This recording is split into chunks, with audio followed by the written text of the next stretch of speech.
Well, good evening again, everyone, and welcome to Politics and Prose. I'm Brad Graham, the co-owner of the bookstore, along with my wife, Alyssa Muscatine, and we're quite delighted to have with us this evening veteran journalist and former media executive, Mark Whitaker. He's here to talk about his new book, Saying It Loud, 1966, the year Black Power challenged the Civil Rights Movement. Now, Mark has had quite an accomplished career as a journalist as we were just talking about, backstage in print, TV, and cable. Early on, he rose through the ranks at Newsweek to become the top editor, running the magazine from 1998 to 2006, the first African-American leader of a national news weekly. He later moved to NBC News, where he served as Washington bureau chief. And in the early 2010s, he was executive vice president and managing editor of CNN Worldwide. Mark also has written several previous books. A dozen years ago, he published a critically acclaimed family memoir, My Long Trip Home, then followed that with a biography of Bill Cosby, and then Smoketown, which recounts the flowering of black culture and achievement in Pittsburgh from the 1920s to the 1950s. That work won lots of praise as an important contribution to the study of African American achievement and struggle in the mid-20th century. In Saying It Loud, Mark tells another very significant, very well-researched story about the black experience in America. This time he focuses on the year 1966 and makes the case that it was one of the most transformative in the history of black liberation, a pivotal period in the drive for racial justice in America. Mark recounts in compelling detail the shift that year from a focus on nonviolent organizational tactics and peaceful voter registration in the South to a more sweeping and radical agenda promoting the idea of black power and resulting in the emergence of black consciousness as, in Mark's words, both a state of mind and a badge of identity. Mark provides revealing portraits of such key figures as Stokely Carmichael, who replaced John Lewis as chairman of the Student Nonviolent Coordinating Committee, Bobby Seale and Huey Newton, who formed the Black Panther Party for self-defense in Oakland, California, and Ruby Doris Smith Robinson, who became the executive secretary of the SNCC and thus the highest-ranking woman in the civil rights movement. And Mark ends up demonstrating that the lessons and defiant rhetoric of the call for black power in 1966 continue to resonate today in the Black Lives Power movement, the Black Lives Matter movement, and in ongoing battles over voting rights, identity politics, and the teaching of black history. Publishers Weekly called Mark's book an eye-opening history, and Kirkus has praised it as an essential read. So, ladies and gentlemen, please join me in welcoming Mark Whitaker. Wow, thanks, Brad. That was actually the best introduction I've had so far on this book tour. Thanks to all of you for coming, particularly on Valentine's Day. Did this qualify as a date night for anybody? I don't know. Okay, good. Hey, damn it, good to see you.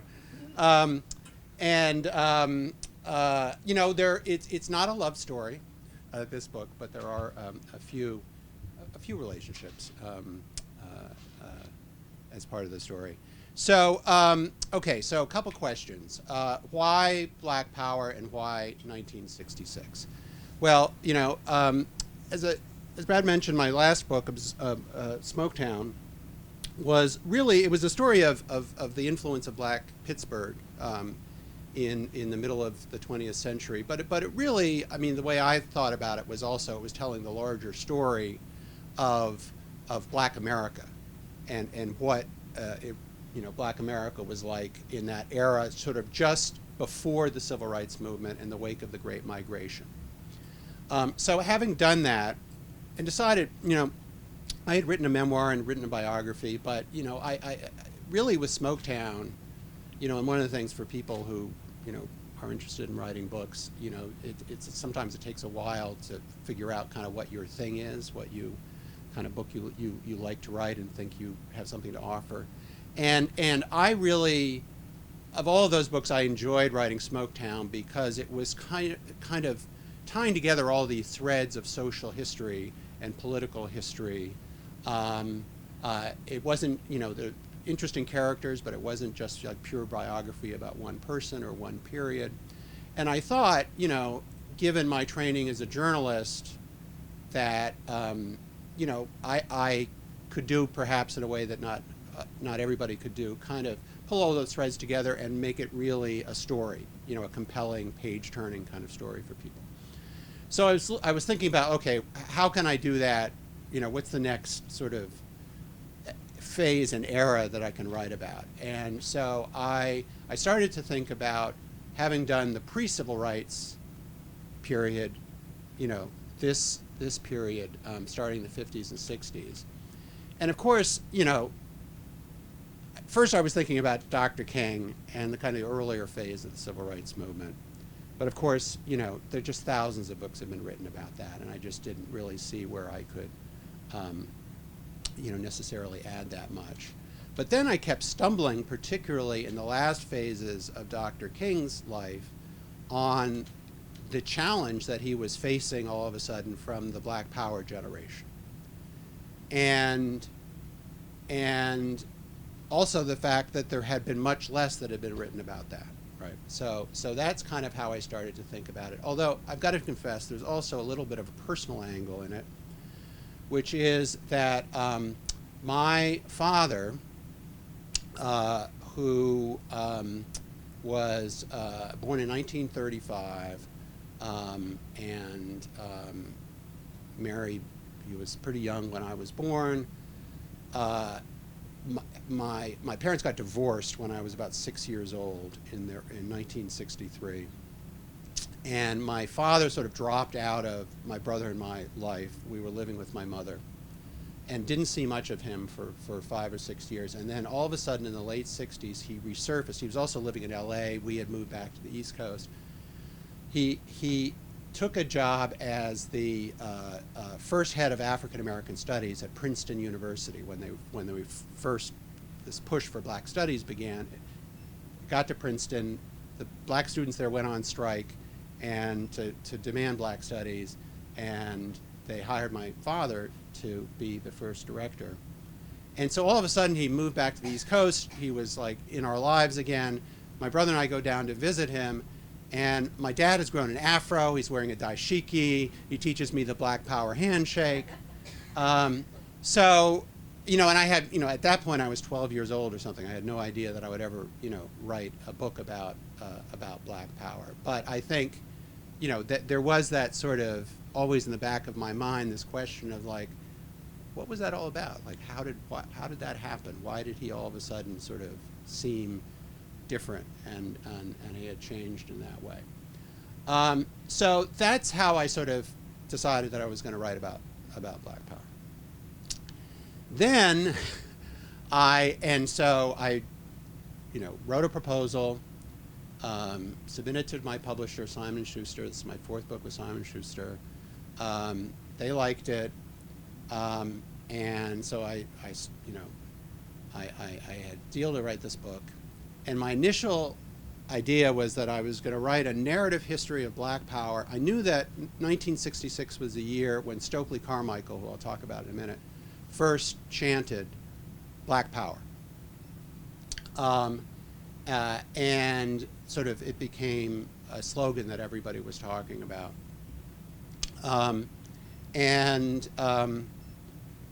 So I thought initially that I would start in 1966, and then at the time I was thinking I would go to 1972 and the Angela Davis trial and her acquittal in 1972. Anyway, I spent a year researching and reporting, and I was still in 1966. And I was really thinking to myself, how am I ever going to finish this? And even if I do finish it, it's just going to be way too long to fit into one book. And the reason was that so much happened in 1966. So eventually I decided that I would write a book just about that because of just the sheer volume of things that happened that year, and then how much it changed three things. One, the sort of political direction of the civil rights movement, or at least the debate within the civil rights movement. Two, the sort of flowering, the sort of what was called at the time black consciousness, the shift in the way that particularly young black people thought of themselves, both individually and collectively.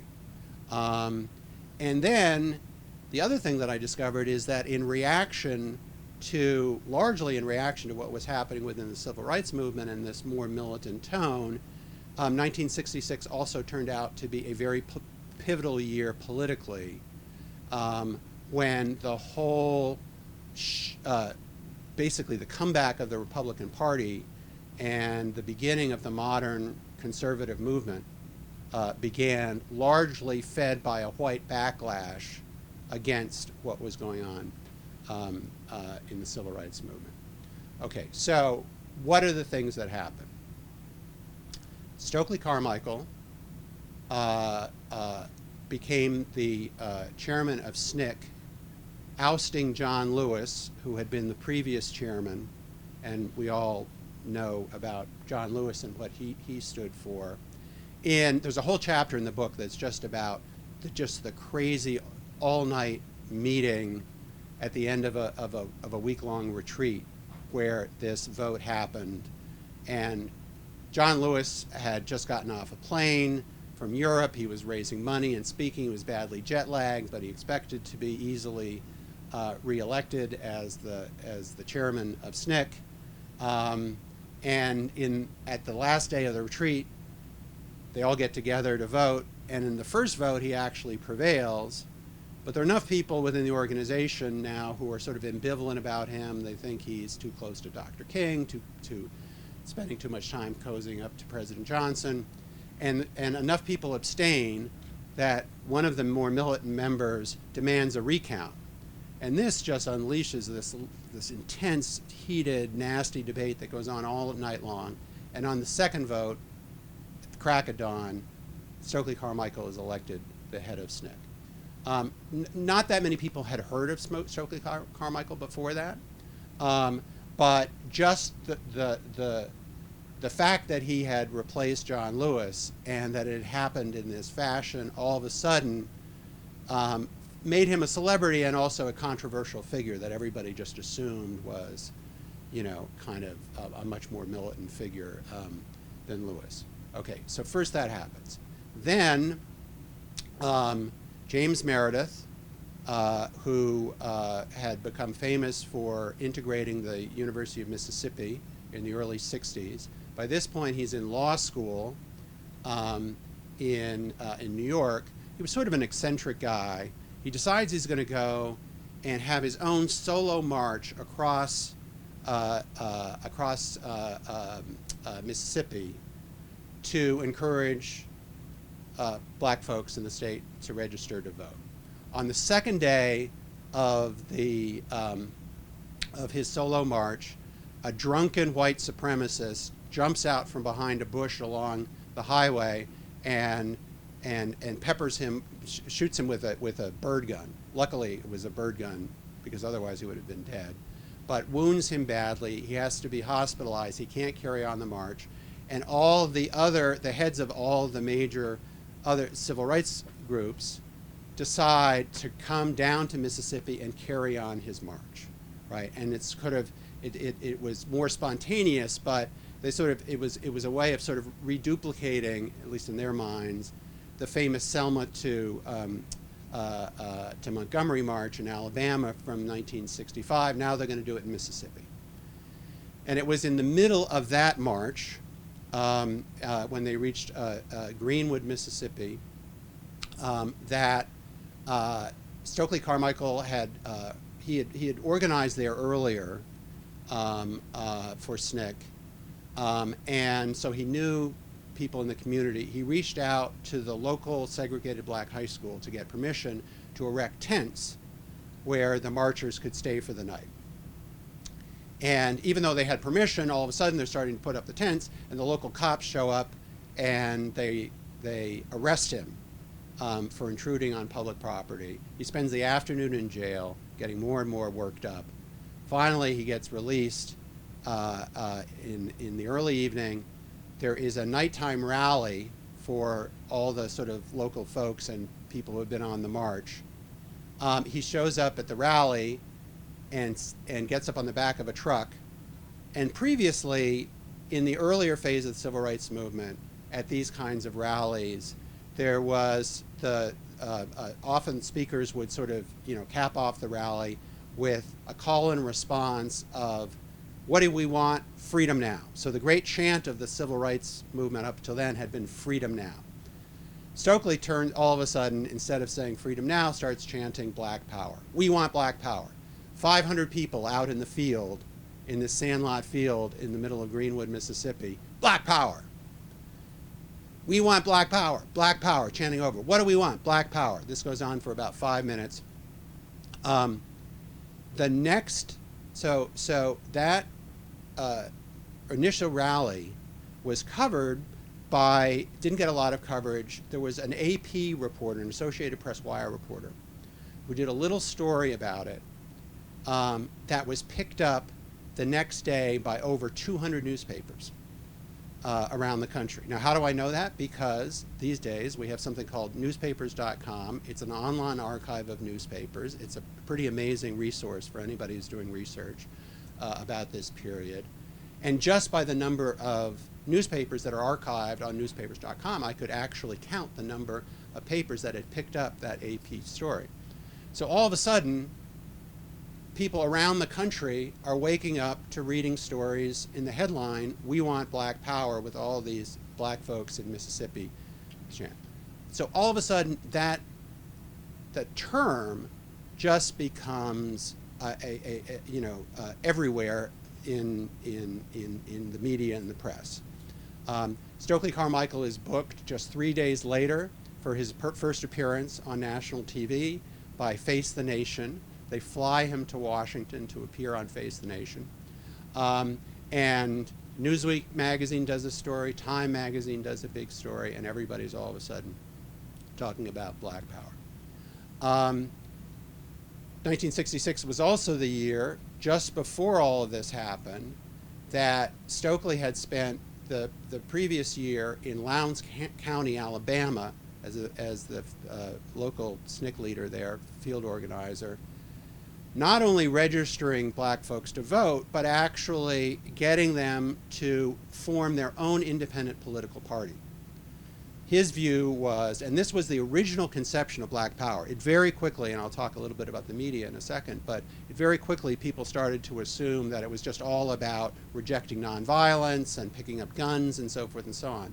No, in fact, what Stokely was originally talking about was taking political organizing a step further, not just registering black folks to vote, which was pretty in and of itself revolutionary at the time, given that a lot of black folks in the South, particularly in places like Alabama and Mississippi, had been kept from voting for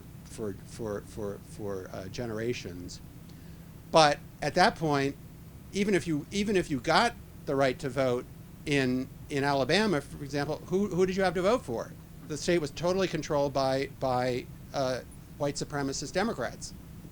George Wallace, the governor, most famous among them. So Stokely's idea was, no, first we have to register black folks to vote, and then we have to actually get them to form their own political party so they can elect their own candidates to office, to sheriff, and so forth, and so on.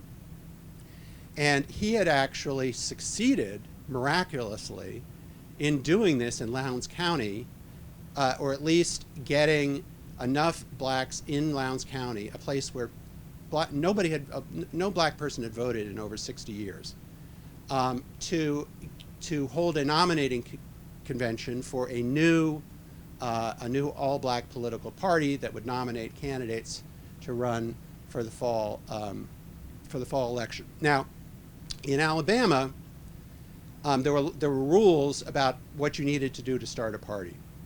And one of them was you had to have an emblem, an animal emblem, to represent your party that would be recognizable by people who couldn't read, because there were both black and a lot of white folks in the Deep South were illiterate as well.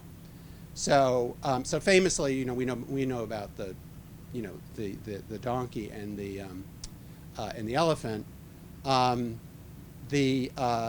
Actually the symbol of this shows you what they were up against in terms of, you know, the Democratic Party in that state at the time. In Alabama, the Democratic emblem was a rooster, and their slogan was "White supremacy for the right." I mean, it was, you know, as blatant as it could be.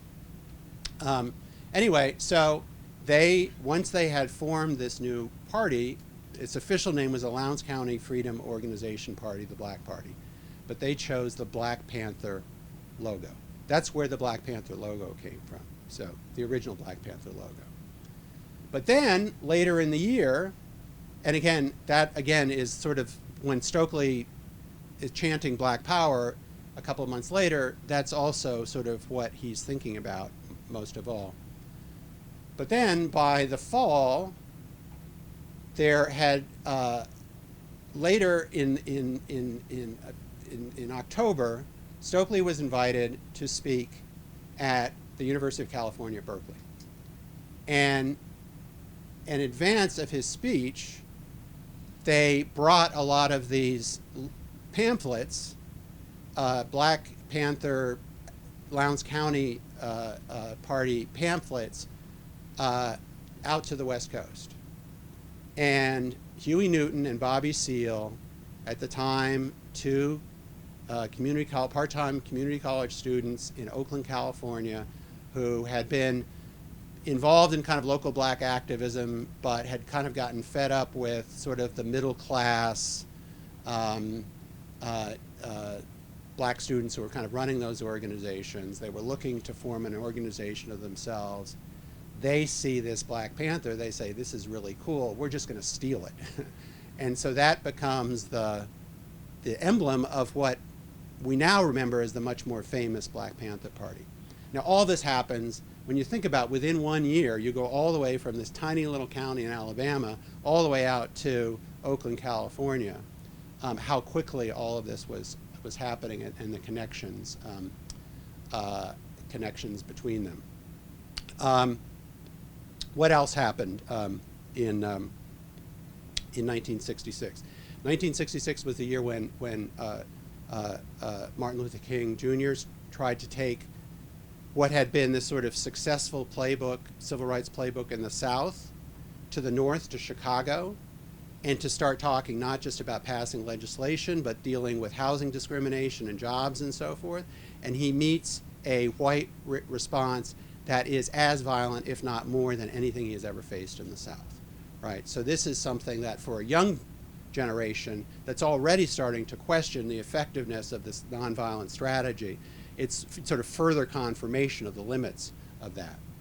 In Atlanta, Julian Bond, who had been the head of communications for SNCC by this point for almost since its beginning, had run for office for the state legislature in Georgia, had won, but just on the verge of his being seated for the new session, he was called out of the blue by a local white radio reporter to comment on a position that SNCC had taken coming out against the war. SNCC was the first civil rights organization to come out against the Vietnam War in early 1966.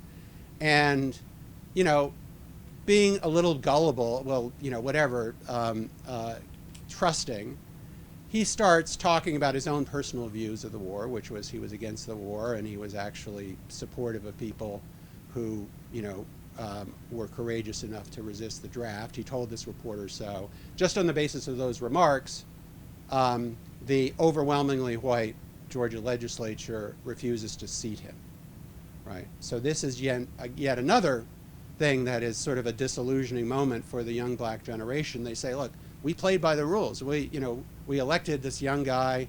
He got elected fair and square, and now they're denying him his seat. Later, I talked about the sort of cultural dimension. 1966 is also the year when, in really sort of significant numbers, black folks declare that they no longer want to be called Negroes. So the whole sort of thing of being black rather than Negro.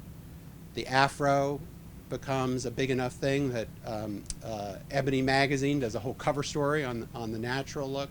The daishiki, those African tunics become all the rage. And by the end of the year, another sort of cultural nationalist leader named Ron Karenga introduces the whole idea of Kwanzaa. And it's also the first year of Kwanzaa. So it is, there are a lot of really great stories in the book. I try to identify these sort of key moments, a lot of which are full of a lot of personal drama. And they're happening sequentially, but in very different places with very different sort of backgrounds in terms of sort of the local conditions that led up to them. But more broadly speaking, it is a shift from a civil rights movement that is focused on primarily passing legislation through nonviolent protest with an ultimate goal of racial integration. Black Power stands just on the political front for broadening the focus beyond legislation to talking about housing, jobs, but also police in a way that is very relevant when you think about what's going on today. To saying not necessarily we want to instigate violence, but we reserve the right to defend ourselves, right? We're not going to, and a lot of this was young people who had been the SNCC folks who had been in the Deep South, Ku Klux Klan infested Deep South, where black folks all had guns to defend themselves. And their view was like, you can't go into these places and register these people to vote and ask them to be nonviolent and put away their shotguns. And then meanwhile, in the North and in the West, you had folks like Huey, Newton, and Bobby Seale, who had grown up in these communities that, had once that, where their parents had migrated from the South to these places looking for jobs and opportunities. But as soon as World War II was over, the jobs dried up, the white folks moved to the suburbs, urban renewal destroyed these communities, and all of a sudden they were in what were starting to be called ghettos and slums.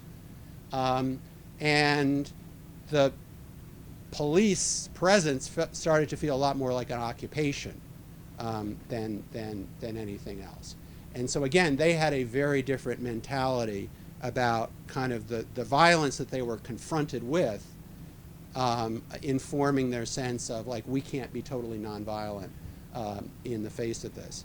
And then on the integration piece, they were also sort of questioning how committed the country really was to integration, right? Yes, the Civil Rights Act of 1964 had passed, the Voting Rights Act of 65, but, what the young people were saying is that from what we can see, this is essentially a middle-class project, right? We're talking about all of this just so that a middle-class black, well-educated middle-class blacks can be integrated with sympathetic middle-class, highly educated whites. But most white people aren't really interested in being integrated with sharecroppers. They're not interested in being integrated with folks like, Newton and Seale and people who grow up in these inner city communities in the North and the West. So it really was a significant shift in strategy and in tactics, but also in attitude, because the other thing that distinguished the Black Power movement was, whereas the civil rights leaders had predominantly come out of the South and out of the church, the leaders of the Black Power movement came out of the North.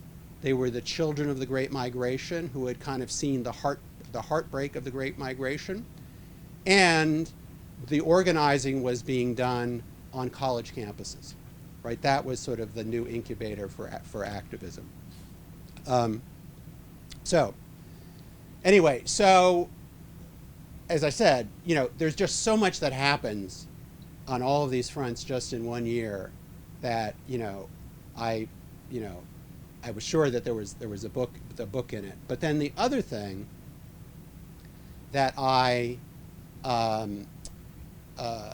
that became clear when I started to focus on 1966 was just how much of a turning point this was just for American politics, right?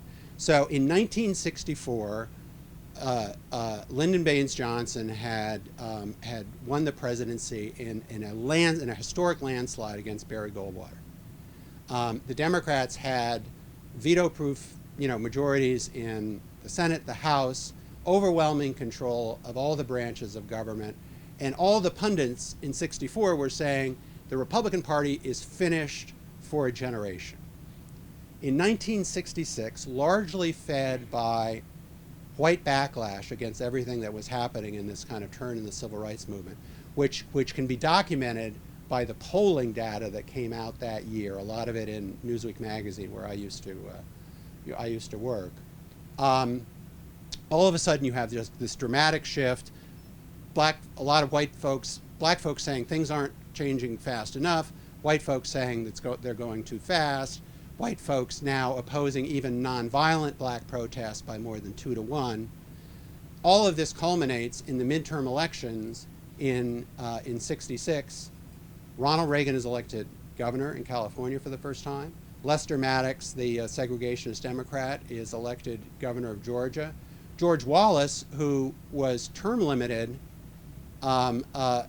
gets his wife, Lurleen, who's a total political novice, to run in his stead, and she wins in a bigger landslide than he had ever won in. And that positions him to then run for the presidency in 1968. Republicans pick up all these seats in the House, governorships, and so forth. And Richard Nixon starts thinking, maybe even after losing the presidency in '60 and then the governor's race to Pat Brown, that he can run for president again. So it really, is the moment when you kind of can see the foundation being created for essentially the modern Republican conservative movement, both the Reagan part and even the more white nationalist sort of Trumpist phenomenon that we see today, all starting. So there are a couple of things.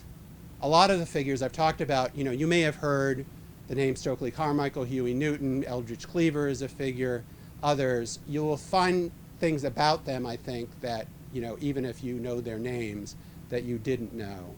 But the other thing that I'm sort of proud about in this book is there are some figures who I think really deserve to be remembered and known a lot more than they are, who haven't been. And foremost among them is this amazing woman, Ruby Doris Smith Robinson. Her maiden name was Smith. She then married a guy named Robinson. She took his name.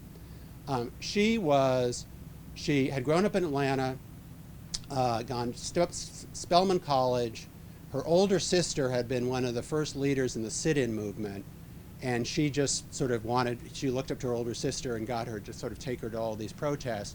Anyway, she gets swept up in her teens with the early sit-in movement that became SNCC, goes to jail, and so forth. But she ends up, because she's still wants to pursue her studies at Spelman, working in the at SNCC headquarters in Atlanta, and becoming first sort of the assistant to the then executive secretary named Jim Foreman, who really made the whole organization run, did all the hiring and the budgets and so forth and so on. But really it was Ruby Doris increasingly who was doing all of that work. Everybody, she was, you know, in her early 20s, but everybody feared her. She had this, you know, remarkable talent for administration. And then when, in this, you know, wild, crazy vote, when Stokely Carmichael is elected chairman of SNCC, she is elected to replace Foreman as the executive secretary. She was 25 years old. She was the highest ranking woman in the entire civil rights movement at that point. Initially, she sort of supports Stokely and his, you know, new emphasis on black power. But as the rest of the year proceeds and Stokely becomes more and more of a showboat, and it's all going to his head, all this media coverage, and within the movement everybody starts calling him Stokely Starmichael. She's getting more and more concerned about the effect on fundraising, on morale, and so forth. And by the fall, they have an executive retreat, and she decides to call Stokely on all of this. She writes a memo that's circulated before the meeting, talking about all the, you know, harm that his flamboyancy and so forth is doing to the organization, confronts him with it at the meeting, and he's forced to, you know, sort of admit that in fact it's gone too far, and he's going to keep a lower profile. And then of course he gets invited to speak at Berkeley, and then he just goes because he can't help himself. And then also another person I write about in the book, and again, you know, even in these activist movements at the time, all the press coverage, the women are never talked about. You know, the women ended up, she was running SNCC.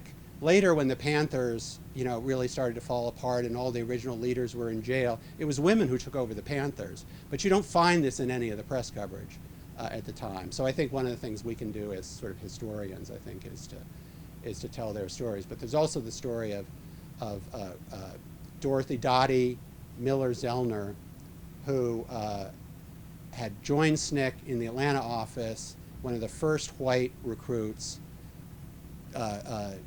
number two to Julian Bond, worked side by side with Julian Bond in the communications department, completely devoted to SNCC, meets through SNCC a white field organizer from Alabama named Bob Zellner. They get married, and they do as much, you know, to help to put, you know, make SNCC what it was as any of the early black members. But by 1966, they are the last white members to be expelled from SNCC, because this is another story I tell in the book, which was it was the year where essentially, you know, and again, in another wild all-night, at another retreat, at a Catskill resort owned by a one-legged tap dancer named Peg Leg Bates, they voted to kick all the remaining white people out. And again, a very wrenching story, actually, emotionally. Anyway, so I tell their stories and a few others that you might not have heard about.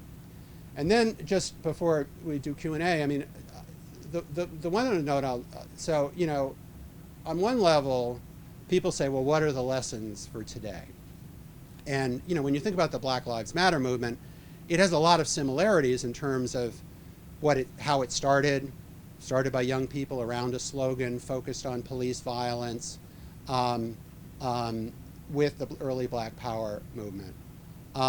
And I definitely think that today's activists would do well to go back and study this period.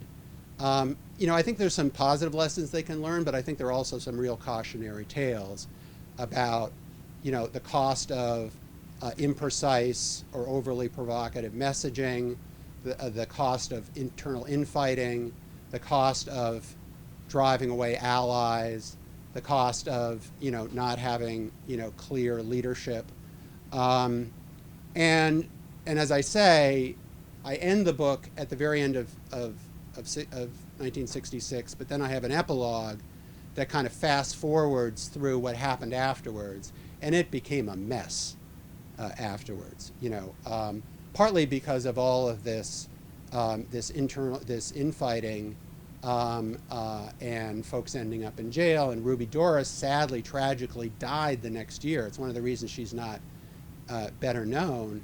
Is she got very sick and then ultimately was diagnosed with terminal cancer the next year. And someone who could have held things together, was gone. So, in some respect, it's easy to look back at all of this and sort of see it all as sort of squandered opportunities and, a very, very mixed bag in terms of the political impact. But, I said at the beginning of the talk that it was also the year of Black consciousness. And to me, that ended today, that is the even more profound and lasting legacy of Black power. Because it was really the year where Black folks just started, younger Black folks, but then eventually older Black folks, just think of themselves differently. So I interviewed a former colleague of mine from Newsweek, long-term colleague named Vern Smith, who was our Atlanta bureau chief for many years. He had grown up in Natchez, Mississippi in the Deep South, had gone to college at San Francisco State when it was still a college before it became a university, which was where in 1966 students started advocating for Black studies. And Vern described what happened to them apart from just the politics, just their sense of themselves, this whole thing of like, we're not Negroes, Black anymore. He said, he called it, he said it was like a born-again experience. We were no longer Negroes. We were no longer going to accept, this view of who we are imposed by white society and the sort of sense of doubt and inferiority that it forced us to internalize. That became profound. It became profound in the way that Black folks thought about themselves, how they interacted. I mean, Vern was saying, like, in those early days on campus, when he arrived, there were, the frat people in fraternities and sororities, and there were some jocks and so forth, but they were kind of, fewer than 100 Black students, and they never, really interacted. And then all of a sudden, 1966, it was like, my sister, my brother, people like acknowledging, each other, and just a much more sense of community. And it was also the year when Black parents started to give their children Afrocentric names that would give them a sense of their identity from birth. And as I say, when you look around today that's just taken for granted. The idea that you can be kind of culturally and, in terms of your identification, very proudly Black in terms of your sense of history and ancestry and community, and still do whatever else you want to do, with your life. That seems to be, of course now, but that actually only really started in 1966. And it's why, to me, I think this attack on Black studies is so unfortunate, because if you go back, and again, I end the book with the story of this push for Black studies, Governor DeSantis in Florida makes it sound as though the whole, teaching Black history is like a conspiracy to make white students feel bad about their privilege, and about white supremacy. Whereas in fact, when you go back and you look, initially, the people advocating for Black studies, who were largely students on campuses, it was really for themselves. It was for the Black students just to have a better understanding of their own heritage and their own culture and history. And also, it was, when you look at the alternatives at that point, starting in 1966, but even more so in the coming years when things got so violent in America, by then you did have the Panthers, who had started out really just focused on the issue of kind of monitoring police. You know, they were going to do it with guns, but they were going to just keep an eye on cops in Oakland to make sure that they didn't abuse their authority. It was a, you know, it wasn't also a crazy idea at all at the time, the way they started. But then, you know, once Eldridge Cleaver got involved, after being released from prison at the end of 1966, he really, and then Huey Newton and Bobby Seale ended up in jail for various reasons. He sort of took over, and he took it in a much more sort of radical and violent direction.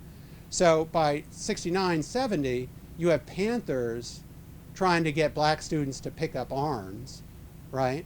You have, when you think about previous nationalists, to the degree that Black Power represented a new form of black nationalism, previous nationalist leaders, Marcus Garvey and so forth, had said things were so bad for black folks in America they had to find a new homeland someplace else, go to Africa or Caribbean. All the cultural Black Power advocates, the folks who were advocating for black studies, starting in 66 and in the coming years, all they were saying is, we just want to study our own history. We don't want to necessarily take up arms. We don't want to move to another country. We want to stay here. We want to be Americans. We just want to, you know. And I actually think, the reason why I think, and this will be my final point, now that we can do some Q&A, but this is why I think this fight over black studies is more than about black studies. It's about how do we give and prepare people in today's America to be proud American citizens, right? The day is past when the way you do that is with a one-size-fits-all, you know, version of American history that everybody has to learn at the exclusion of everything else that is primarily about the accomplishments of the people who were actually allowed to have positions of authority in the past, which were overwhelmingly white men, okay? So, look, you know, students today, they're not going to have that. You know, they're not going to buy that anymore, right? And so, apart from the whole question of actually learning the history, there's the question of the role that history has historically played in preparing people to be citizens and making them feel part of this great American experiment.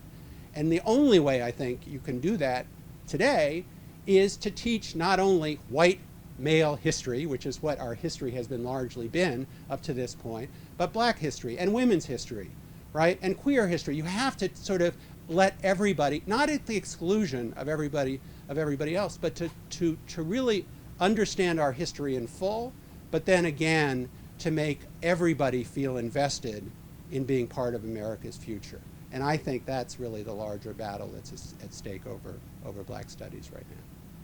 Anyway, I think we have a few more minutes, and then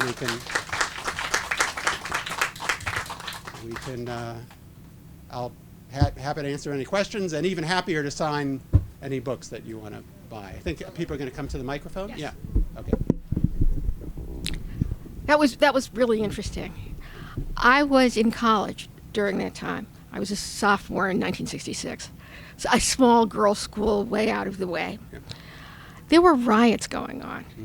Mm-hmm. How did the Black Power movement or the Black Panthers intersect with the riots? So you know, when I talked about this backlash and change in white attitudes reflected in the polls, and then in the opinion polls, and then at the polls in the ballot, in the midterms, it was in reaction to Black Power, but it was also in reaction to, this was the second summer, actually the third summer. So you had a riot, as they were called then, in Harlem in '64, in Watts in Los Angeles in '65. By 1966, there were 4 or 5 of them. There was one in Atlanta, Chicago for a few days, a place called Hunter's Point, just before the gubernatorial, just before the election in California. It was one of the things that actually, you know, helped put Reagan over the top.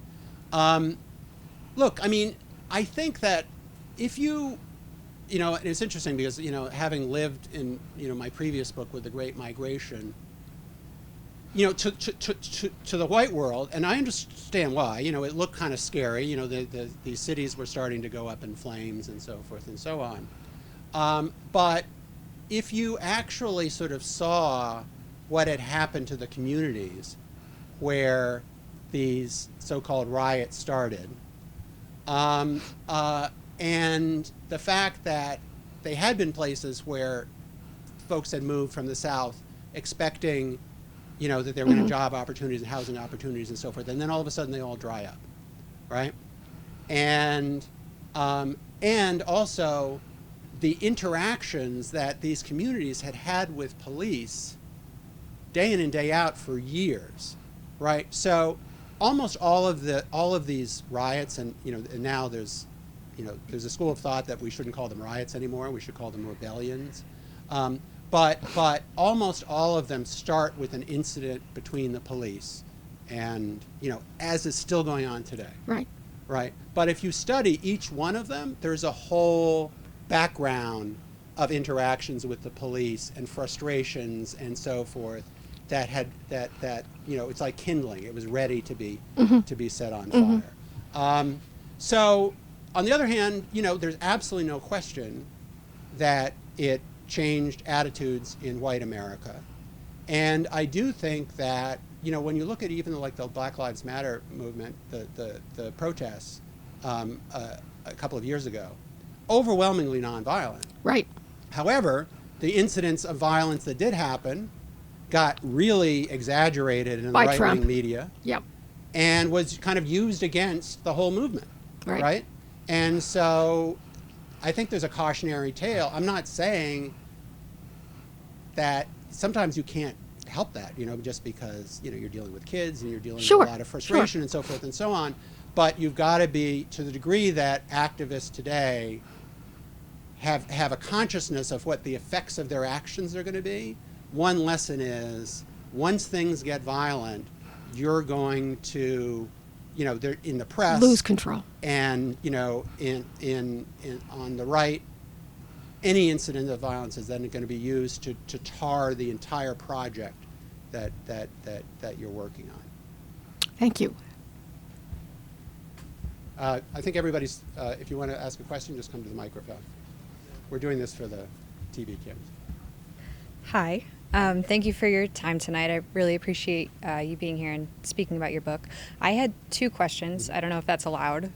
The first one is just a briefer one. I was wondering if you could speak a bit more to the title of the book and what was sort of the thought process behind saying it loud, and the meaning behind that in terms of... Well, it was interesting. I mean, it really was, so just on a, kind of on an atmospheric level, it was this idea of like Black power. We are not going to be, we're going to loudly proclaim, again, the idea of Black power in terms of political organization, but also just in terms of asserting ourselves, Right. feeling our own cultural power.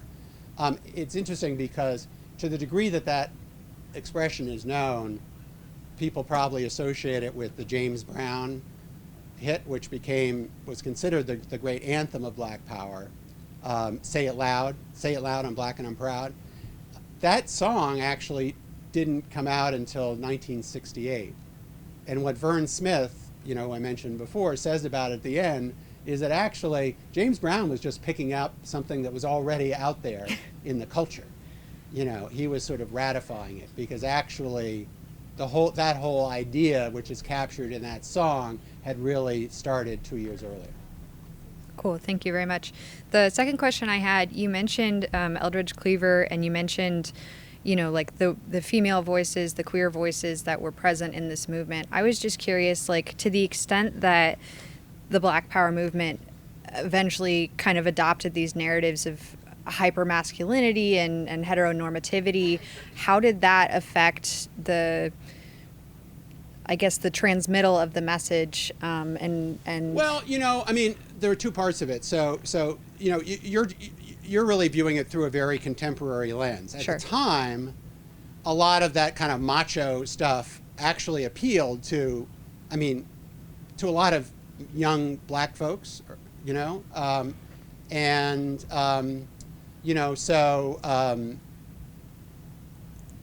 particularly when the Panthers, because the Panthers basically, they decided they were going to do this patrol of the police, which had been done elsewhere, but they were going to take it one step further and carry guns around, because at the time they were legally allowed to do that under California law. They had open carry gun laws. But of course, once they started doing that, and then they adopted like the whole thing uniform with the beret and so forth and so on, it totally, and they, you know, I think it was intentional, that they wanted to provoke and really kind of, you know, white folks, and whereas, you know, the more horrified white folks were, the cooler a lot of young blacks thought the Panthers were. So a lot of what really looks like very sexist today, you know, in some ways was kind of like part of their appeal, honestly, at the time. I think it took a while for even women, and, you know, a lot has been really, you know, there's been a lot of great writing about this. Even women who were part of first the civil rights movement, then the Black Power movement, the anti-war movement, to actually understand how sexist those movements were, you know, at the time. And then, as I said, if you follow the history, particularly with Black Power, a lot of those early leaders, Stokely stepped down very quickly, and, you know, later, like, moved to Africa. Huey Newton and Bobby Seale ended up in prison. Eldridge Cleaver fled the country after a gun battle in Oakland, and women were running things. I mean, all the things that people talk about now is like the great legacy of the Panthers and the free breakfast programs in the schools. It was women who were running all of that. Cool. Thank you very much for your time. Thank you so much for the presentation today, and for the book. So I just wanted to pick up on the thread around self-determination, which clearly Dr. Karenga talks about in the Principles of Kwanzaa, yeah. And you talk about it in the book. And I was just wondering, in all of the research that you were doing that was just kind of leading you to 1966, were there previous kind of movements or themes, even going back to, I don't know, the Renaissance or other places, where this theme of how we kind of frame ourselves for ourselves and determine who we are? Yeah, you know, just what you can speak to that. Yeah, absolutely. You raise a good point. No, I mean, you know, it's always been a thread in Black history, and, you know, so there's sort of, you know, it manifests itself in you know, the nationalism of Marcus Garvey. You know, the debates that Du Bois was having with Booker T. Washington, you know, taking, you know, a much more sort of political, I mean, Du Bois is considered, you know, not that radical today, but, you know, he definitely, you know, was advocating, you know, a stronger, more assertive sort of position, intellectual position vis-a-vis Booker T. Washington.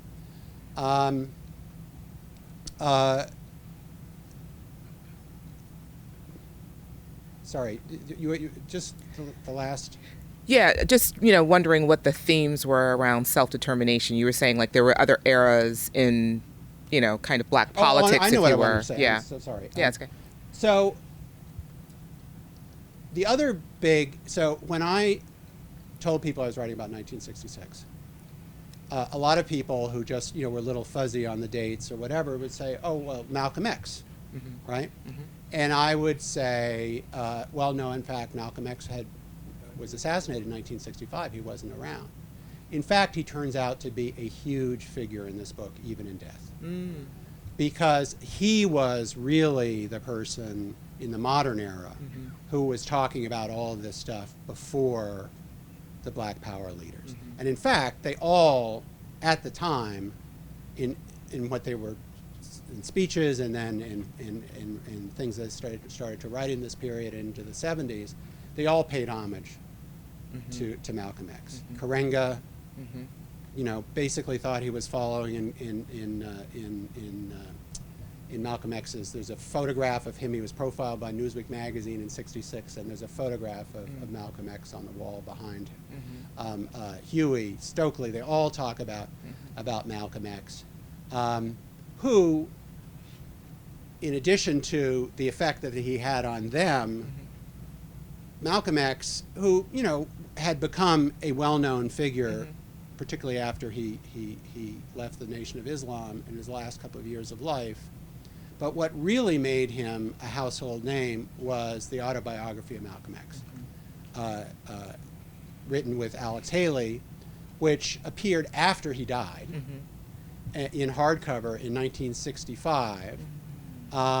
Only 10,000 copies were printed, but it was the response was so strong that when they brought the paperback out a year later in 1966, they had a much bigger print run. It was cheaper, and that's when that book became a runaway bestseller. And all of a sudden, everybody could read, the teachings of Malcolm X, even though he was no longer alive. So, so he was the direct, in a way, sort of, spiritual father of the Black Power movement, even though he wasn't around. And on this issue of leadership, you can't, it's hard to tell, had Dr. King lived, had Malcolm X, whatever. But I couldn't, after, spending 5 years living in this period, I really came away with a strong sense of he was the one person, to the degree that things sort of started to go off the rails in various ways after 1966. I think he's the person who I think really could have held it together and given this younger generation, channeled their intense energy and a lot of their good ideas, but in a more constructive, direction. Thank you. Just, I'm interested in your view of Lyndon Johnson and how tuned into this stuff he was, because I know that with the Equal Rights Act and the voting rights, he knew that the Dixiecrats were going to completely rebel, and that the South would become essentially Republican. And that's exactly what happened. I don't understand why they didn't think that people in polls at the beginning. You were saying that they didn't see that. They predicted, they were surprised, but Lyndon Johnson wasn't. And then I don't know how well he was, how tuned in he was, how well he was tuned into black people under him. So he felt, it's a very good question. I'm glad you raised it, because obviously so much has been written about Johnson. Look, obviously he deserves a tremendous amount of credit for his support for civil rights and for what he did to pass those two historic pieces of legislation. And there's no question that he did it knowing that there was great political risk to the Democratic Party. Having said that, by 1966, he was, to the degree that the Black Power generation was saying it's not enough, you have to go further, you have to do more to enforce the Voting Rights Act, you have to, really, deal with these issues of police and criminal justice and housing and so forth and so on. His attitude was, well, like, haven't I done enough? Why are they turning against me? Why are they still critical of me? He couldn't really understand it. 1966 is also the year where the Vietnam War really starts to affect the view of him within the civil rights movement, right? And so you had this division not only between, an older black generation that had worked with Johnson and, they had their criticisms, but thought they needed his help, and that it was not in their interest to antagonize him. And this younger generation that was more impatient, thought he hadn't done enough, thought that he had double-crossed them when they tried to bring the Mississippi Freedom Democrats to the Democratic Convention in Atlantic City, Fannie Lou Hamer, in 1964, thinking that they had a deal for that black, faction of the Democratic Party in Mississippi to replace the white supremacist faction from the state party. And at the last minute, LBJ had basically brokered a deal where they only got 2 token seats, and Fannie Lou Hamer was insulted, and she stormed out, and she said, I didn't come here for no 2 seats. That all hung over their view, the younger generation's view of LBJ. And, you know, once they started to come out against the war, and actually SNCC came out against the war before Dr. King. He came out against the war at Riverside Church in 67. Then, you know, Dr. King, I mean, you know, Johnson, that just, you know, enraged Johnson even more. And really the spirit of cooperation between Johnson and the civil rights movement fell apart over this new generational challenge, but also over the Vietnam War. I will say he totally didn't get Stokely Carmichael at all. He didn't understand his appeal. And so when Stokely started making headlines, I have a whole chapter in the book about how Johnson basically, through using cutouts, because even in dealing with the FBI, he didn't want his fingerprints on anything, he didn't want to trace back to him that he was ordering special FBI investigations. So through some of his aides, he reached out to Hoover and to the FBI and asked for a weekly report just on Stokely Carmichael. So all of a sudden in August of 1966, you see them trying to generate like all this dirt, essentially, you know, for Johnson's, you know, just privately for Johnson's consumption.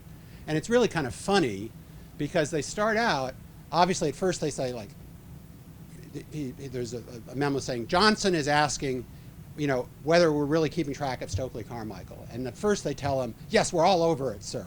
And of course, they weren't, right? Because he had just emerged on the national. So for the first month or so of this, they're providing these weekly reports where there's, you know, it's like newspaper clippings, you know, press reports from what he's done this week.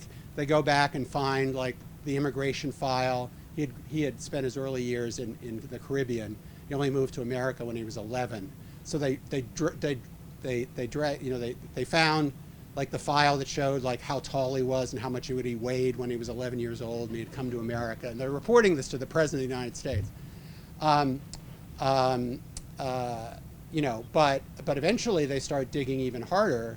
And by the end of the year, they're going after Stokely